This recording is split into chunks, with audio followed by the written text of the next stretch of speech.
Accept where you are. God have you there. No matter how we got here, this is where he has us.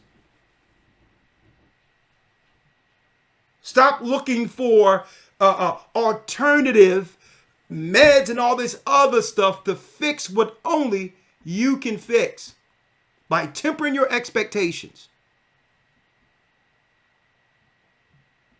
Let's go. Second Ezra 16, and let's start at 36. I'm going to do it here so that you can all follow the scriptures. The second Ezra this is part of the Bible, folks. It's in your Catholic Bibles, but they won't allow you to do this in your communities. They don't think you're smart enough. Okay, they don't think that, it's worthy that they teach you the whole Bible. Okay. Let's read 2 Ezra 13 and 36. Let's read it. Yes, sir. Behold the word of the Lord, receive it. Believe not the gods of whom the Lord spake. Now the Most High said, it says right in Esdras, behold the word of the Lord. That's our Bible, folks. Receive it. See? It's one thing to have a Bible, but it's another thing to receive the words in it. See, this gives us our true purpose. So now we're not going to walk through life with unrealistic expectations. Receive it. Read. Believe not the gods of whom the Lord spake. Believe not the gods whom the Lord spake. These are the gods over mainstream religion. They'll lie to you. They'll deceive you. They'll disappoint you. And only to leave you out dry, depressed at the end of it. Read. 37. Behold, the plagues draw nigh. The plagues are drawing near. Don't let these Christian churches and all these other places deceive you to keep just enough to keep you feeling good and sleep while the plagues takes us over. While the governments of the earth plan to roll over you. It's these trusted institutions that are prepping people for the fall. Read. Behold, the plagues draw nigh and are not slack. Are not slack, come on. As when a woman with child in the 9th month bringeth forth her son, within 2 or 3 hours of her birth, great pains compass her womb. Come on. Which pains, when the child cometh forth, they slack not a moment. So what is this saying, folks? You have people out there hoping things are going to get better. Tell that to a woman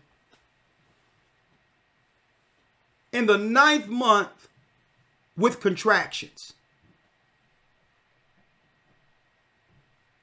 Okay, and guess what?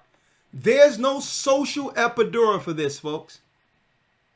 Tell that to a woman that the longer she wait there in cramps, things are going to feel better. That means, if we want to deal with this analogy here, the world will only get worse. That woman gets no relief until the baby is delivered. And the children of Israel aren't delivered yet.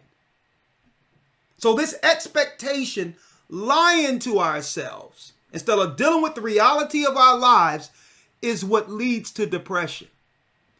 We need to stop lying to ourselves and think things are going to get better. They aren't. To think that one day, whatever degree I have or whatever education I have will transfer itself with a better job in hopes of making the money I once made.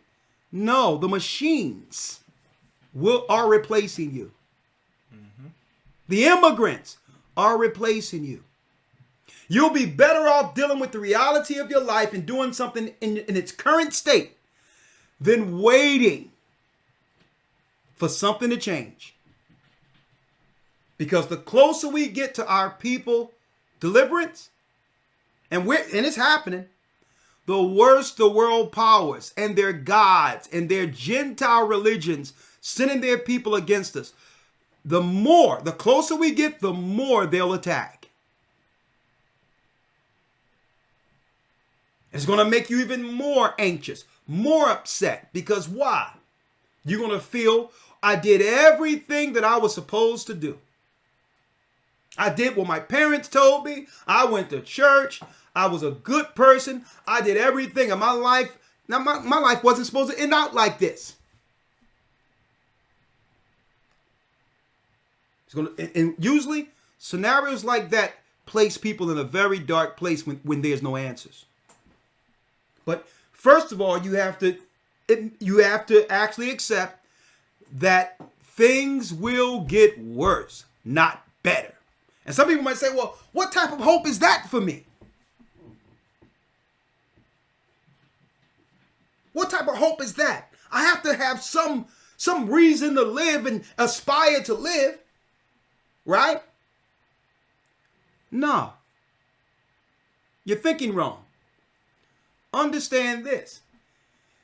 You are actually saying there's no hope based on my dreams and aspirations, so that now reality can kick in. So you can actually deal with life as is. And this is what I'm going to show you. Christ broke this down. Let me tell you, we be living a dream.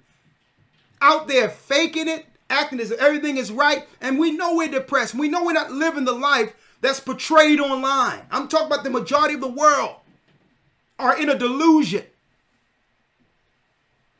Knowing that there's evictions, knowing that the bills can't get paid, knowing that we have to do all these things to just make ends meet, but yet present all things good. Really, it's a facade. It's because we'd rather mask it instead of dealing with the reality of our current state. The reality is the life we have right now, and what we have. This is our reality. How can I deal with this from a healthy standpoint and say, well, okay, with this reality, how do I endure through these pains? Healthy, sober-minded, strong through this. How do I endure through adversity? Read. Yes, sir. Verse 38. As when a woman with child in the 9th month bringeth forth her son. Hold up, please. We're about 1,000 likes down, brothers and sisters. Please. Hit the like button if you haven't already, okay? What verse? 38. 38, come on. As when a woman with child in the 9th month bringeth forth her son, within 2 or 3 hours of her birth, great pains compass her womb. Come on. Which pains, when the child cometh forth, they slack not a moment. So the closer she get to delivering that child, the worse her pain is.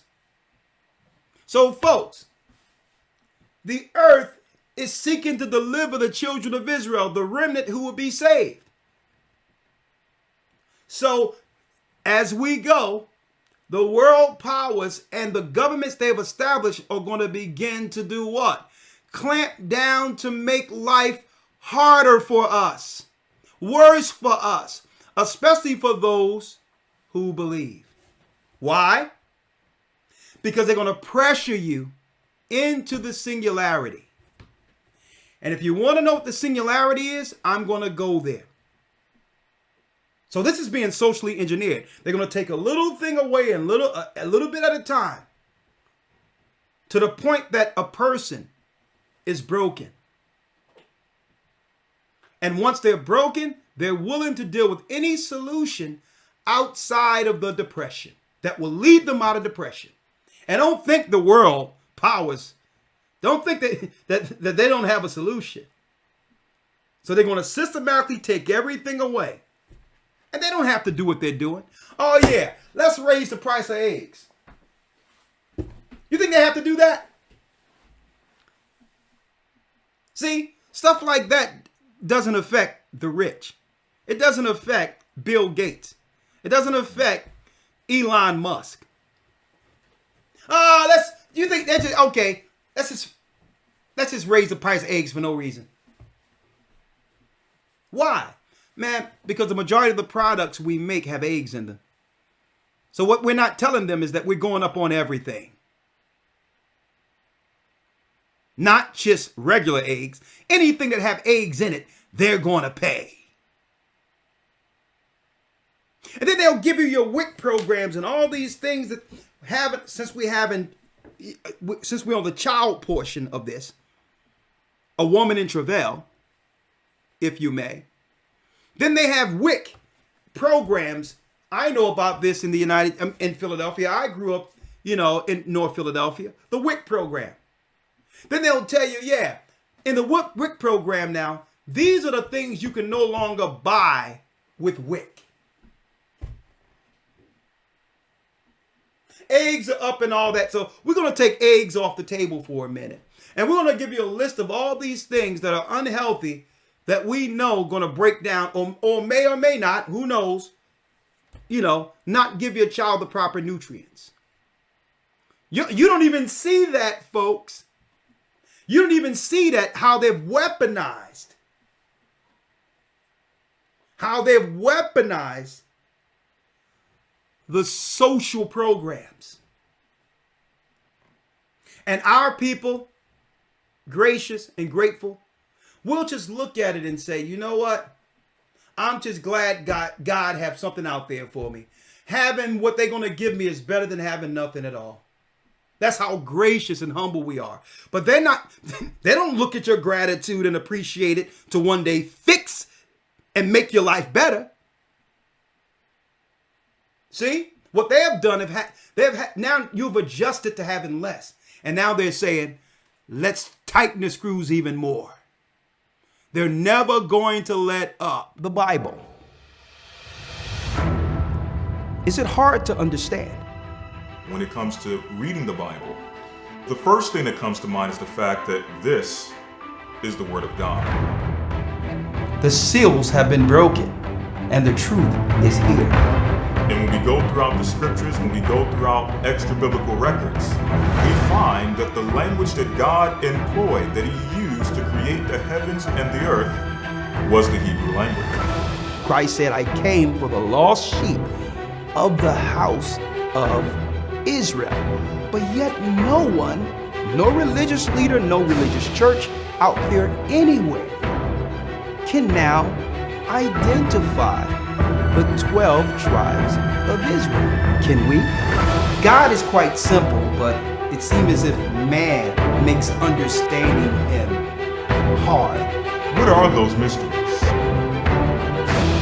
The truth of your book. And the truth will make you free. The Hebrew and Bible Academy. You're invited.